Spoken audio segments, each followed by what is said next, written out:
kuna muda inatakiwa wewe ndio uwe una maamuzi na mchezo. Ila hivyo vitu kwa Young Africans kuna baadhi ya nyakati havitokei. Tunazungumza unacheza na timu ambayo inaweza kuidominate kuanzia dakika ya kwanza mpaka ya mwisho. Ila kuna nyakati zinatokea Young Africans ndio anakuwa mtumwa kwenye mchezo. Lakini mwisho wa siku anashinda mechi. Yaani Richie, kushinda ni matokeo ya mwisho. Watu wanahitaji kuona tunashinda kwenye njia ipi. Ikitokea siku ambayo hizo nafasi tunatengeneza haziwezi kutumika, it means tunakuwa tumepoteana kabisa. Kwa hiyo kuna nyakati ambazo timu inatakiwa kutengeneza ushawishi. Unaweza ukacheza vizuri pia usitumie hizo nafasi ukapoteza mchezo. Kwa sababu hata hizo nafasi zenyewe haziwezi kutokea tu from nowhere. Ni lazima timu iwe na mpango kazi huku nyuma. Kwa hiyo lazima timu watu wanachokidai, kwa sababu Rich, mimi sitaki kuamini kwamba watu wote wanaolalamika ni hawaoni. Yani mimi ninaelewa ambao wanalalamika, lakini issue kusema kwamba Yanga haina, yani Romain Folz haina identity, inawezekana kidogo nikaa changamoto mimi kuelewa, kwa sababu identity mashabiki wengi wanaamini ni lazima Yanga icheze mpira wa zamani. Lakini je, hichi ambacho anakifanya sio identity ya mwalimu? Na ndio maana ukimsikiliza anakuambia yeye bado picha anayo kwamba anachokifanya bado hakijakamilika. Ndio kiko mwanzo kabisa kwenye kile ambacho yeye anahitaji kitokee kwenye namna ya mpira ambayo yeye anataka kuufundisha Young Africans. Kwa hiyo ni swala la wachezaji kuadapt kile ambacho yeye yuko nacho na mwisho wa siku waje wakionyesha kiwanjani. Kwa hiyo mimi bado naamini ni kwenye nyakati na hatua za mwanzo kwa mwalimu kwenye kuanza kupanda mbegu zake kwa wachezaji. Mwisho wa siku vitu vikitokea tutakuja kuona kiwanjani. Unajua ansamani kidogo. Identity anakuja nao mwalimu ama identity itakuwepo kwenye team tu hata akiondoka mwalimu? It depends. Identity inaweza kuwa ya team, lakini pia mwalimu anaweza kuja na identity yake.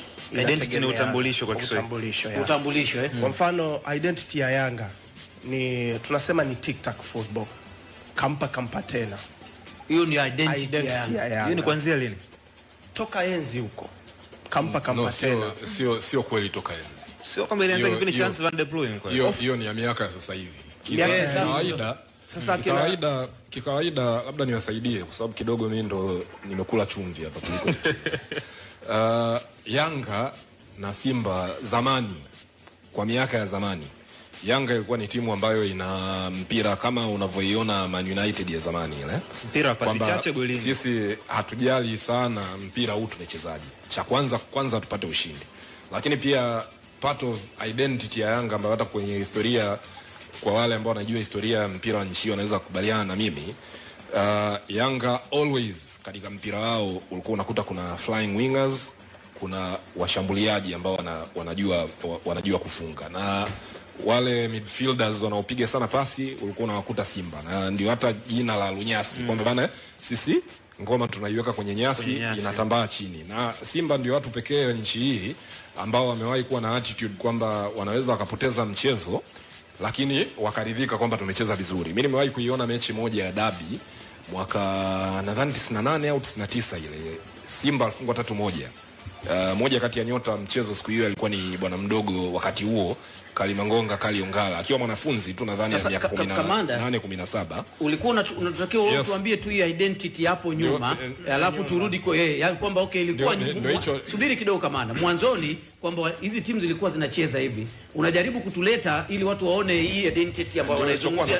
Tufanye hivyo ili turudi kwenye. Unaona labda anazungumza taratibu sana na kuchelewesha. Kamanda, tunataka tusitoke kwenye mjadala kidogo. Tuko kwenye identity. Tukumbushe hii identity alafu turudi kwenye. Ndio nilichokuwa nafanya. Ndio nikakwambia unless labda unaona nazungumza kwa spidi ya chini sana. Mimi siwezi kuzungumza kama twister. Nimekukumbusha. Lakini kamanda mimi nimekuelewa. Ulichokuwa unasema ni kwamba Yanga mpira wao ulikuwa ni Yanga walianza kubadilika mindset ya mpira wao around nadhani miaka ya 2014 15 kuja juu huko, pale ambapo issue kwa mfano ya issue ya kampa tena ilianza baada ya kupata midfielders kama Tabani Skara kama Soko, kwamba sasa Yanga wanapiga pasi, and that was heavily influenced na kocha Molanzi ambaye alikuwa ni Hans van der Ploeg. Kwa hiyo hiki tunachokiona kama mpira wa kupiga pasi kama miaka ilianza wakati huo, lakini mind you akaja Mwinyi Zaera baada ya wakati huo pia akairudisha Yanga kule ambako ilikuwa inajulikana kwenye kucheza direct football. Kwa hiyo baada baada ya Nasreddin Nabi na Gamondi na kuja huku ndio imerudi kule, imekuwa kwamba identity ya Yanga ni kucheza mpira expansive wa kumiliki bila kutumia sana natural wingers, na inabidi tuondoke na hiyo sasa, kwa sababu watu wengi ambao pia leo wanatazama Yanga na wanafuatilia wameona sana hii identity ambayo tunazungumzia ya kampa.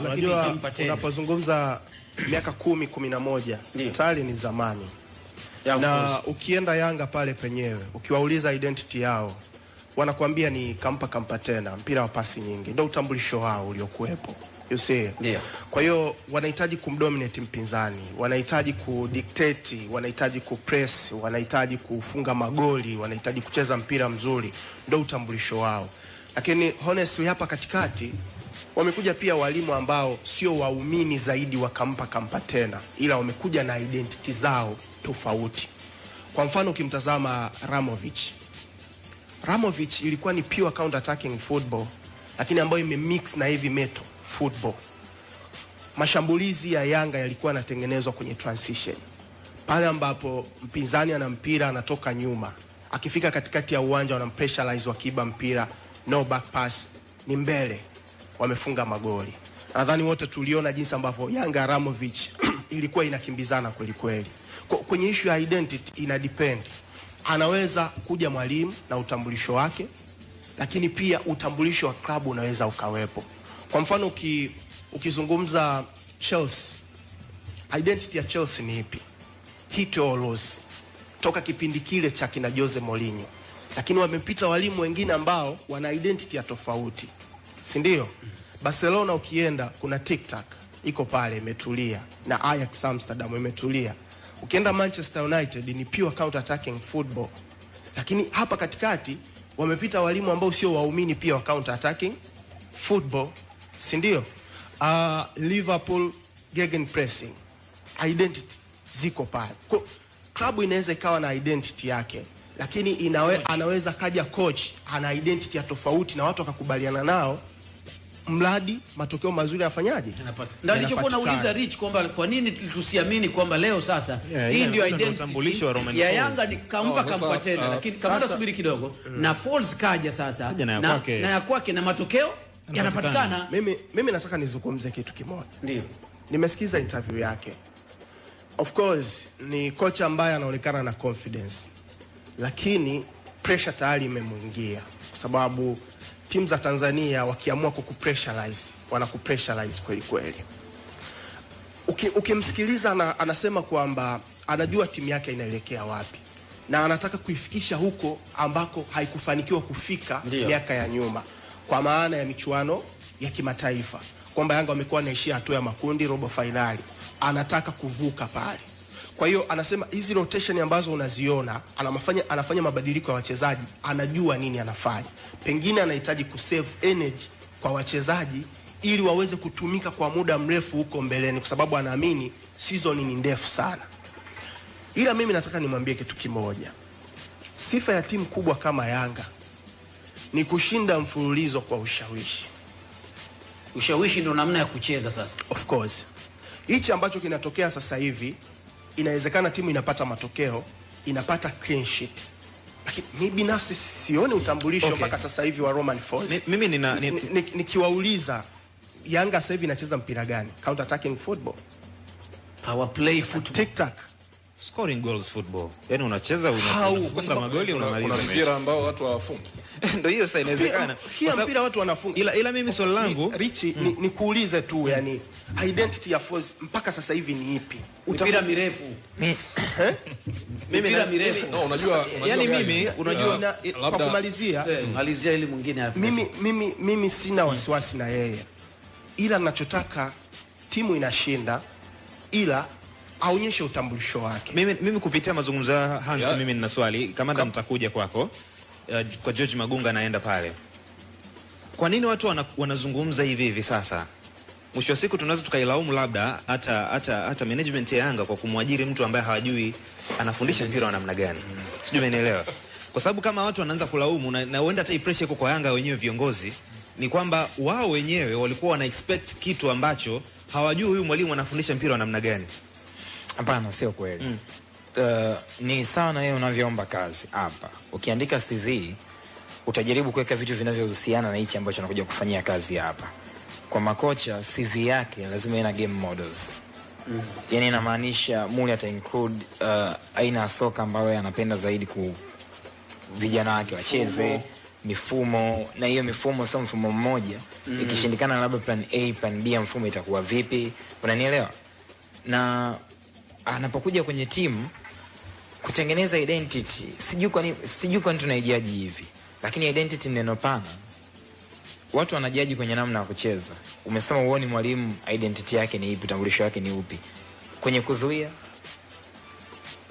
kwa sababu utambulisho sio kucheza tu, hata kwenye kuzuia, hata kwenye set. Sasa hiyo kuzuia yenyewe si kucheza pia. Yani ama sio sehemu ya kucheza. Ndio maana anasemaje? Labda anamaanisha kumiliki mpira. Endelea George Magunga. Nachokimaanisha mimi hapa ni kwamba mwalimu anapokuja kwenye timu anahitaji time. Yani kutengeneza hiyo chemistry ambayo sisi tunaijaji hapa, anahitaji muda. Na amesema hapo, ana rotate, anabadilisha sana wachezaji kwenye kikosi. Yeye binafsi anajua kwa nini anabadilisha wachezaji. Na ili upate timu ambayo itakupa kile ambacho anakihitaji, ni lazima upate profile ambazo zinashabiana. Yani kwamba Jefu akicheza na Juma utapata kitu bora zaidi, kwa sababu wawili wakicheza kwa pamoja utapata ubora wao kwa wakati mmoja. Unanielewa? Niliandika baada ya mechi ya mwisho Young Africans, nikasema hivi, kuna sehemu za maboresho Young Africans lazima zifanyie kazi katika huu mchakato wao kuijenga hii timu chini ya mwalimu mpya. Nikasema kitu cha kwanza, kuanzia tu kwenye muundo wao, wakati yani muundo unaeleweka, ideas zinaonekana, nini mwalimu anahitaji. Lakini nikasema ya kwamba muundo peke yake hauchezi football. Tunachoangalia kwenye muundo, namna gani watu wanatekeleza majukumu ndani ya mifumo, nia na tabia za wachezaji ndani ya mifumo. So tukianzia hapo tuje tujaji kuhusu mifumo na hiyo identity ambayo tunaiongelea hapo. So kwa maelezo ni kwamba wanatekeleza hicho kitu ambacho mwalimu hapana, kuna anatekeleza katika asilimia 100. Asilimia 100. Na asilimia ngapi wanatekeleza? Siwezi kuirate kwenye ngapi, lakini ni wastani wa kawaida sana. Kawaida, so inafika 50 maybe. Ya mfano naweza nikakupa mfano labda. Young Africans wakiwa hawana mpira, fuatilia hata leo. Chukua saa yako, angalia wanatumia muda gani kurejesha umiliki wa mchezo. Unanielewa? Kuna kitu nakiita PPDA, ile pass per defensive action. Yani unamruhusu mpinzani wako apige pasi ngapi, kisha wewe ufanikishe kufanya pressing na kuwini mpira.